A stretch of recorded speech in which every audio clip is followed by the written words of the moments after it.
Order.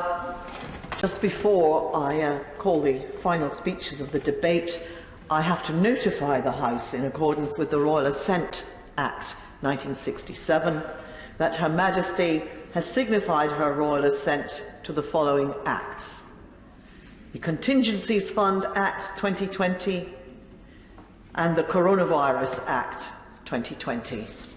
Order. It's a poignant moment to call the Shadow Chancellor to make what might be his final speech from the dispatch box. Mr. John McDonnell. Thank you, Madam Deputy Speaker.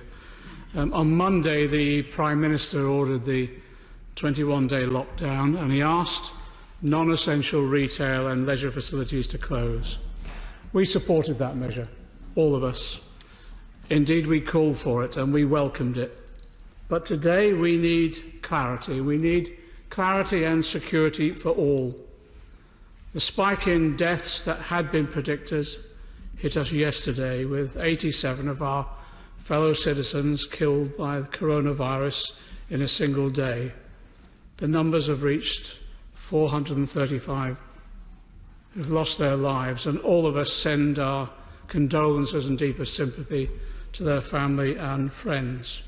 And sadly, we all know that there's every likelihood that even worse is to come. People understand the health risks. They fear for their loved ones and their neighbours. But you know, the human response has in many ways been tremendous. And I pay tribute to the response of the British people. The community-based mutual aid groups that have sprung up, we've heard about many of them here today. The 170,000 who've signed up as volunteers to offer support for those who both need it. The NHS staff have been mentioned today. We just can't thank them enough, heroes and heroines. But also the 11,000 recently retired NHS staff who, despite all the risks, have returned to the profession.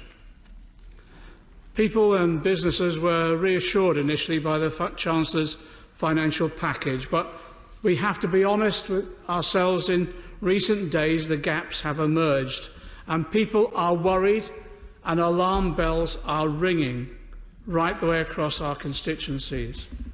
Now, we in this House are seeking to behave responsibly. We're socially distancing ourselves. For a period of time, there was some who wanted to distance themselves even further.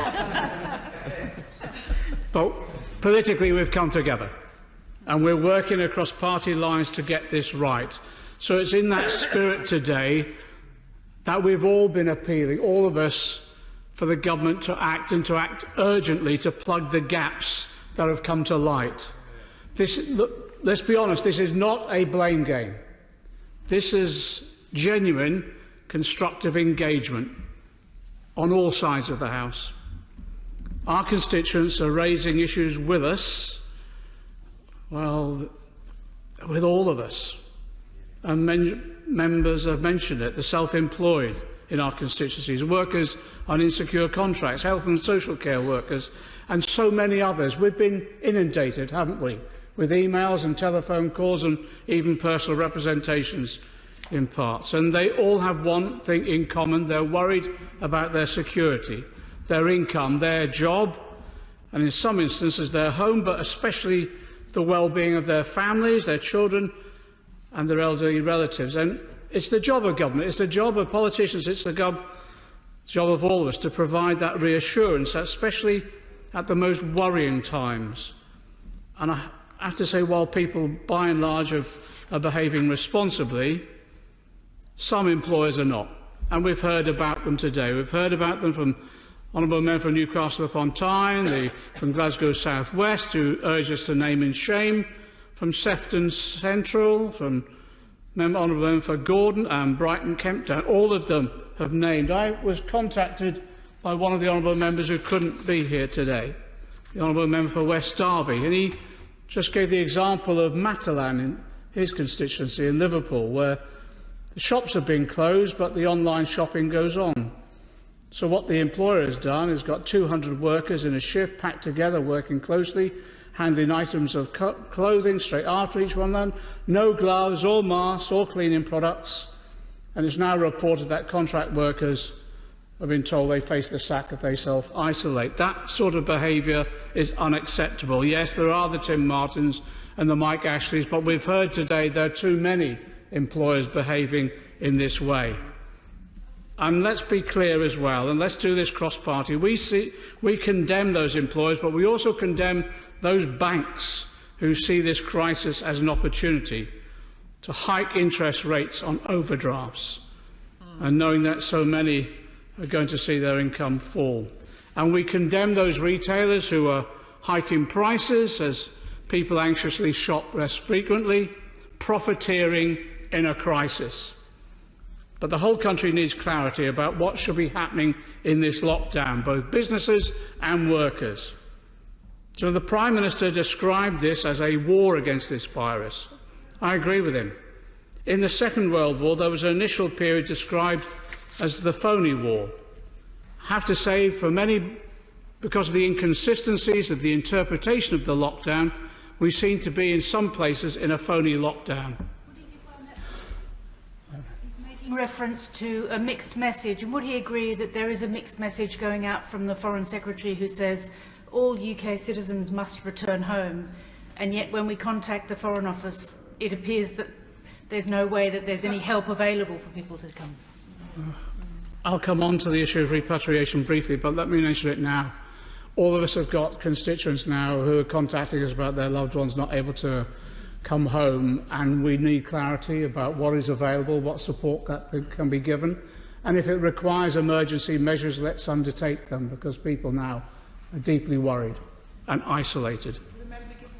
I thank the honourable member for giving way, and I do hope it's not his last outing at the dispatch box. But thank you very much for the 2 Labour manifestos that were written, that a lot of it is being carried out today. But the member talks about a war, and the government talks about a war. Isn't it right that if it is a war, we should be sending in our doctors and nurses with the protective equipment that they need in order to fight that war? I welcome some of the reassurances that we've heard from the Prime Minister and others today, but I've watched the interviews with the individual doctors and the risks that they've taken. They are heroes and heroines, but they should never have been put in that place where they took those risks in the first place. I thank my right honourable friend, and he mentioned just a short while ago about profiteering, and there are very, very unscrupulous retailers and wholesalers. While some of them are acting very, very responsibly, there are those unscrupulous individuals who are profiteering at the very moment that people are at their most vulnerable, and they are having then to contend with those hiked prices. Well, would my right honourable friend agree that those individuals should bear in mind that people have long memories, and after this crisis is over, they may very well find that their businesses will no longer have that business from those communities which they serve? Businesses who have been profiteering need to recognise there will be reputational damage that will last beyond this crisis in terms of their operations. The point that I was trying to make really is that if we are to be serious in this warlike situation, if we're to be serious in defeating this enemy, we have to go all the way. People and businesses need absolute certainty. What the Prime Minister said was all businesses should close down unless they have an essential role to play in the fight against the coronavirus, or unless the business can continue to operate with staff working from home. So let's be clear. Construction sites should be closed down unless they're building health facilities. They should close now. They are putting lives at risk by operating still. The Scottish First Minister has said they should. The Mayor of London says they should. But the government is allowing them to continue. I've spoken to construction workers and their unions in recent days. They've told me that social distancing on a building site, and anyone who's worked on one will tell you it's just not possible. And for some roles, it would not be safe to do so either. Yesterday, the Health Secretary unfortunately tried to blame the Mayor of London for reduced services on the London Underground. Earlier in the day, the Mayor had explained that some 20% of staff on London Underground are either off sick or self-isolating as a precaution, and that the tube was running at maximum capacity it could, given those constraints.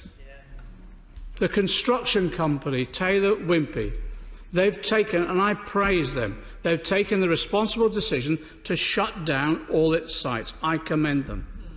The government must back workers and their unions who refuse to work in unsafe workplaces. The government, let's be clear, must order workplaces to close if they're not essential in the fight against this virus. Businesses and workers need the clarity that they deserve. But also the government needs to reassure those businesses that they can furlough their workers, directly employed and others. I'm very grateful to the Shadow Chancellor. Does agree with me that businesses who refuse to close should then be subject to closure orders and heavy fines, because that's the only way that we could get some of these businesses to close. I think the government has got to get serious now at this stage in the attack by this virus, and therefore sanctions are required if necessary. But also there must be the assurance to workers that, as has been said, 80% of the workers' wages will be paid and backdated, and that the interest-free loans are available without the onus of the guarantees that are being asked of some of these companies, and they should be readily acceptable now to meet any short-term shortfall. I thank my honourable friend for giving way in the comments he's making. He may not be aware that, but there are reports that the government has announced that it will be making a statement on support for the self-employed tomorrow. Does he agree with me that the government should come here today to make it to the House while it is sitting so we can scrutinise it? Yes. There's been a practice that's crept into our politics of recently that announcements are made at press conferences rather than this House, and the Speaker has made it perfectly clear that that's inappropriate behaviour. And we have time left for a minister to turn up in this House and take us through it. I'm grateful to the Chancellor, but just for clarity, Robert Peston is saying that the government has confirmed, that Boris Johnson has confirmed that the Prime Minister will be announcing this tomorrow. And I have to say, the Prime Minister ought to come before this House rises to make that statement. It is highly irregular for the Prime Minister on a matter which is so important that many of us have been raising on a daily basis, and I have to say it shows contempt for this House and for Parliament. It should be happening here. There's plenty of time. I just want to support the words of the Speaker from last week when he made it absolutely clear about the practices that ministers should pursue, and I believe this is an act of bad faith on the part of the Prime Minister in undertaking it in this way. Let me make other demands then on the government itself. Here's a small further demand. Can apprentices, many of whom are just paid £3.90 an hour, be furloughed too? And can they please not get 80% but 100% because they earn so little? And as I asked the Chancellor yesterday, can the scheme be flexible now? Workers put on reduced hours must be eligible so that the shortfall in wages could be made up. Some businesses will lose part of their operation. We need them to carry on in a reduced form, so that would be the right solution for them. Can I take the opportunity to thank him and our right honourable friend, the Leader of the Opposition, for the work they've done over the last 5 years in their roles, and to thank them for their friendship and support for all of us on this side. The matter of the furloughing, which the Shadow Chancellor mentioned, can I give him the opportunity to reiterate, I think it's something he said in previous days, that there absolutely should not be any situation where pay below the national living wage is allowed, and if that means above the 80% rule, that is what should happen. We've asked I'm grateful for the words of the honourable gentleman. We've asked over the last period, at least when we put our own proposals up last Thursday, that there should be a floor of a national minimum wage, so that no one, those who are on low pay, if they get 80% of low pay, many of them will be taken below the national minimum wage. The reason it's set at that level because it's a basic survival level. So we're urging the government to act, and again, it's not only a small step. Can I also say that it just can't be beyond the wit of the great minds in the Treasury to find a way to resolve a number of these issues, and it's a call that was reiterated by the Resolution Foundation this morning. And another YouGov poll found that 1 in 10 people surveyed are still in work with reduced pay or hours. So those people are not protected by this scheme. And for businesses to stay afloat, many of them will need part-time workers. And these part-time workers need the support that this scheme should provide them. I can also say zero-hour contract workers and agency workers not on PAYE. These are the Limb B workers that we explained to the Chancellor, and I wrote to him at the beginning of this week. They must be made eligible for the job retention scheme. Otherwise, there's the potential of maybe 2 million workers not included in the scheme. And these are some of the workers most at risk of losing work and being able to put food on the table during this downturn. And several members have mentioned this. Can I urge the government just to give an assurance that non-UK nationals are eligible for this scheme? And can I also appeal to the government to ensure support is provided for non-UK nationals in the coming weeks when travel is so restricted, including, let me echo what several honourable members have said, including through the suspension of the rules of no recourse to public funds. Some of these rules that have been put in place may be acceptable to some members of this House, but in these periods it is absolutely brutal and will force people into penury. Staff who can no longer work because of childcare responsibilities must be protected as well. And why on earth aren't they eligible under this scheme? Just think of the single parent who cannot work because they need to stay at home with their child. Surely they should be covered as well. And just briefly on the subject of childcare, I wonder if the Minister can be clear that childcare providers should not be charging parents for services that they no longer deliver or can now be delivered.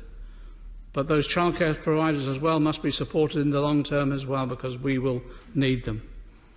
The concern I have, and many members have expressed today, is because of the gaps in the scheme, and also because it will not be operational until April. People will not receive funding for weeks, and it certainly will not be taken up at the rate many of us would hope for, given the indications for a large number of employers. Layoffs are happening now at scale. Will you give way?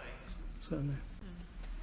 Does he agree with me the government need to ensure that anyone that was laid off before the announcement of the scheme can be brought back into employment and then put onto the scheme, and that any employer that doesn't do that, I know that it might be possible, but any employer that doesn't do that should receive either severe naming out, but actually some government action to require them to put them back on the scheme? We've got is the point that the honourable gentleman is making out, is that this is a voluntary scheme for employers to participate in. And I think what we've got to do is use everything we possibly can to urge employers to participate, protect their workers, and use to the maximum effect the scheme itself. Would he congratulate the Select Committee for ensuring that Wetherspoons have just done a U-turn and that staff will be paid and participate in the government scheme? And isn't that an excellent exhibition of what cross-party MPs can do? People scoff at backbench MPs, but isn't it wonderful to see the Select Committee in action and that Wetherspoons is now going to do the right thing? And doesn't that set the challenge for groups like Cine World to do that as well? It demonstrates naming and shaming works, and at some time in the future I might drink to that.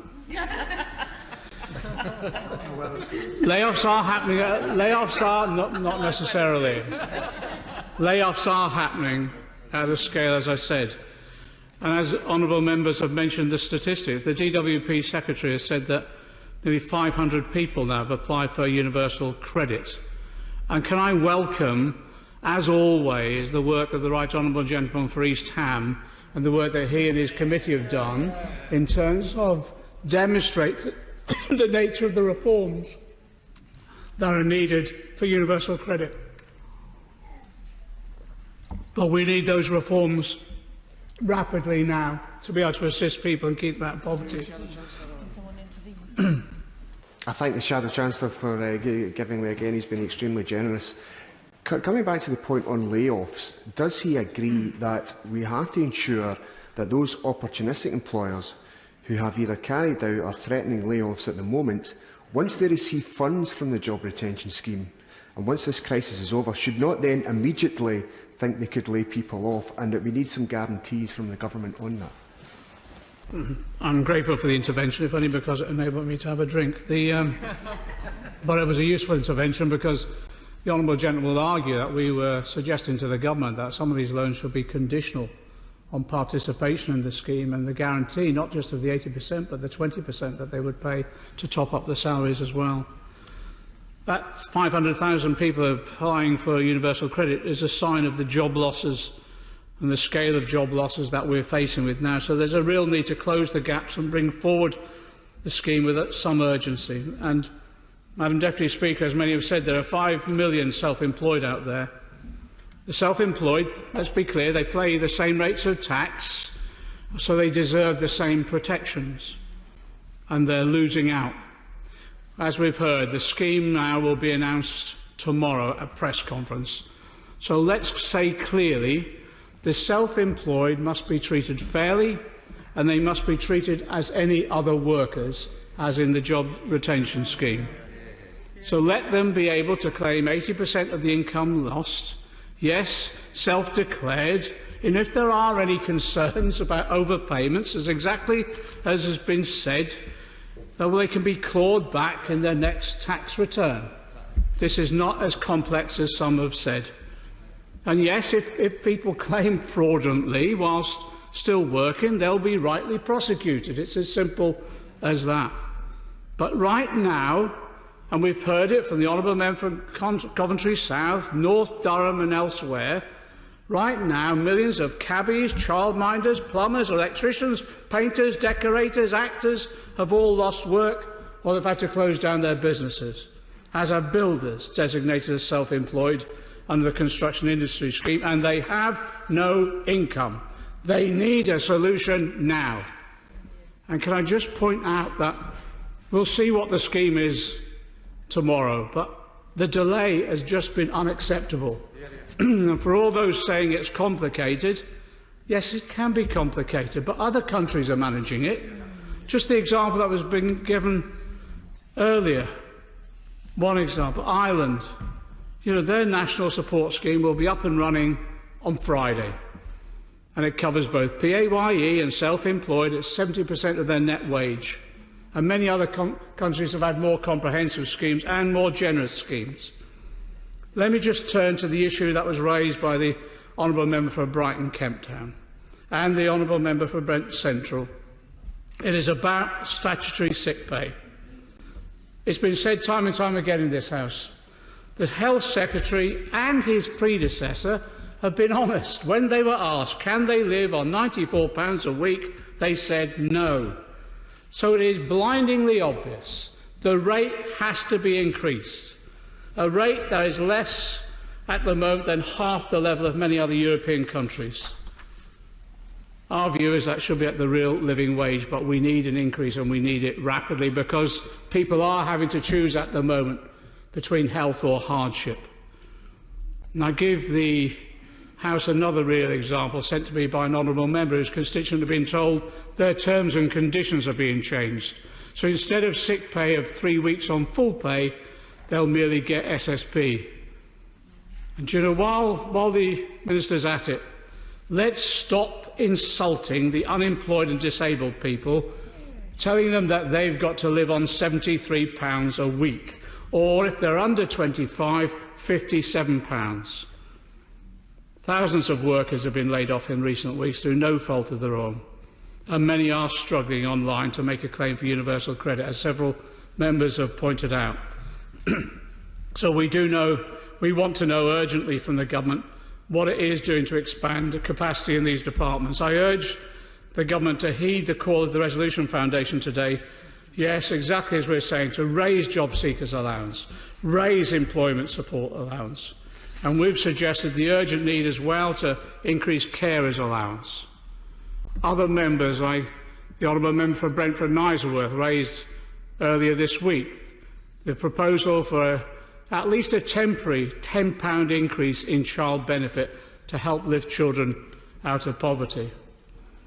And the government has to get to grips, as exactly as the Honourable Member for East Ham said, with reducing the 5-week wait for universal credit, and to follow the calls of groups like CPAG to turn that advance loan into a grant. We should not be pushing the poorest people in our society into further debt. I spoke to the PCS union, which represents staff in the DWP. As a point of fact, during the last spike in demand after the global financial crash, a number of us were here. And the DWP at that stage had 130,000 staff.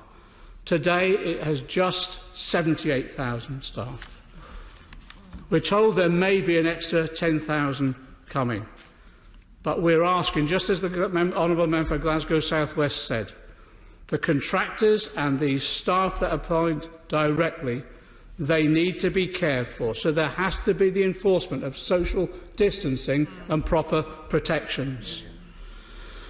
Many of the government's own workers have not received personal protective equipment and clothing, with nurses and doctors relying on makeshift masks and plastic bags. But again, I just pay tribute to the bravery and dedication of the NHS and social care workers who have just ploughed on regardless, but they deserve better too. And there's individual cases that are being brought to us. It'd just be useful to get where the Minister can be clear on, for example, on medical advice. Should pregnant workers be self-isolating if they can't work from home? Because the advice that's been given has appeared contradictory to many workers and employers. And again, I've been forward a case where a pregnant worker was told to take 3 months unpaid leave if she will not continue to do face-to-face working. That's the sort of treatment of some of the people out there at the moment. We welcome the moves to protect mortgage holders and ensure that payment holidays are in place, but exactly as many members have said, from Brighton, from Croydon South in particular, we need the same security for renters. And to understand the difference, a rent holiday is not the same as a mortgage holiday. Rent is paid continuously while in tenancy, while mortgage are fixed term, meaning that repayment terms can simply be extended. So it's therefore important that the government acts to ensure that people's rents are covered, not merely payments suspended for this period. And as others have said, we are extremely disappointed by the legislation published yesterday. And as many members have said, frankly, the Prime Minister has broken his promise to the country's 20 million renters. It was not an eviction ban as promised. The legislation would not stop people losing their homes as a result of the virus. As my right honourable friend, the Shadow Housing Minister, said, it just gives people some extra time to pack their bags. The Housing Secretary said this morning the government could extend the 3-month delay on evictions. And he said it's extremely unlikely that any repossession proceedings will continue. That is just not clear enough or strong enough. The government must look again at this. But there are wider problems, aren't there? Over recent years, austerity cuts have lessened the value of support available via housing benefit. The government must immediately suspend the benefit cap. And yes, the bedroom tax must go. We welcome the moves announced last week on local housing allowance, but the government must go further and restore the local housing allowance from the 30th percentile back to the 50th percentile of market rates, as it was before 2010 under the last Labour government. People will have made rental decisions based upon their incomes, and they should not be penalised by the unforeseeable impact of the virus. And now is not the time for families to be downsizing or sofa surfing with parents, grandparents or friends in what my honourable friend from Mitcham and Morden has described so clearly, the cramped and overcrowded conditions in which people live. We cannot have a situation in which at the end of this, tenants have either depleted all their savings or worse, have amassed large and unpayable debts. The suspension of evictions for private and social tenants must be extended from 3 to 6 months. Shelter has told us that as many as 20,000 eviction proceedings are already in progress and will go ahead over the next 3 months unless the government takes action to stop them. They must be stopped. And I urge the Minister to be absolutely clear when he stands up. No evictions of any kind. Do you know there are others as well who are being hit as a result of the impact of the virus? We need to ensure that undergraduates are not charged rent for student accommodation they're no longer using as their institutions close. We need to know what scheme is in place for their students to claw back rent or escape tenancy agreements rendered defunct by this crisis. And likewise, we're urging the government now to suspend the debt interest on their tuition fee debt. So we need to know what also it's been discussed in the House on all sides of the House, this issue about utility bills. My honourable friend from Mitcham and Morden gave the stark example of what's happened with regard to key meters and the behaviour of British Gas at the moment. Unless we do something to intervene with regard to utility bills, especially when families are at home and their energy bills increase, we could be in a situation where shortly families are being threatened with disconnections. And we can't have bailiffs coming around houses now about the bills of water, energy or even their internet. And what about the internet? My honourable friend from Newcastle upon Tyne Central emphasised the critical importance of internet capacity at this point in time and access. We need to know what the government is doing about internet access. Many people in our community used to rely upon libraries to access the information. Now they're closing. So the government must look to bring forward new measures to ensure people can get online, whether for benefit services or to maintain some proper form of social contact. Many members, the Honourable Member for Southend West, Mitcham and Morden, Brent Central and North Durham have all raised the problems of charities. At a time, many people are falling back on charities, but we've been told by honourable members here and with reports coming in from across the country that charities and voluntary organisations and social enterprises are running out of money. There's predicted losses now of about £4 billion in the next 12 weeks. We need to know from government what is being done to support these groups. And the government needs to also clarify whether some of them actually can participate in the job retention scheme. Finally, Madam Deputy Speaker, let me just echo what others have said. The member from Brent Central said it very eloquently, and from Coventry South as well. Lessons must be learnt from this crisis. We must ensure in future that we build in all our public services the resilience that they need to deal with any future crisis. That in our economy we eradicate the low pay and the insecure work that prevents people having the personal economic resilience to cope with when hardship threatens. Above all, I think we need to learn, as others have said, the lesson that austerity is no solution and never will be. So, as has been said, let's start planning now for the economy and the society we want to shape after we've won the war against this virus. Madam Deputy Speaker, you've mentioned this is my last speech in this chamber as Shadow Chancellor. I'm very grateful for the many kind words that have been said about myself and the Leader of the Opposition. In fact, I actually don't recognise myself from them, but thank you very much. But